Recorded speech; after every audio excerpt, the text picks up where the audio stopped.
ہر انسان دن اور رات کا زیادہ وقت رزق کے حصول میں خرچ کرتا ہے۔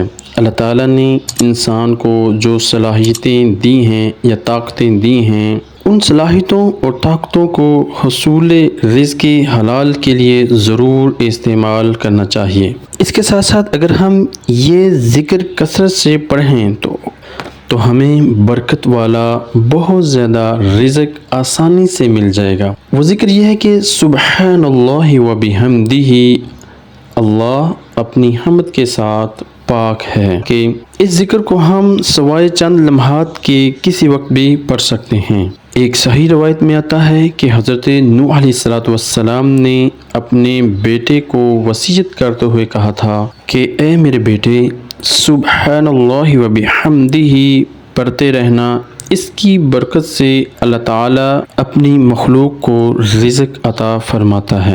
اس ذکر کے ورد کرنے کے ساتھ ساتھ ہمیں اس بات کا بھی خیال رکھنا ہے، ایک تو رزق حلال کے لیے کوشش کرنی ہے، اور دوسرا اپنے آپ کو اللہ تعالیٰ کی نافرمانیوں سے بچانا ہے۔ امید ہے یہ ویڈیو آپ کو اچھی لگی ہوگی۔ اس ویڈیو کو آگے ثواب کی نیت سے ضرور شیئر کیجیے۔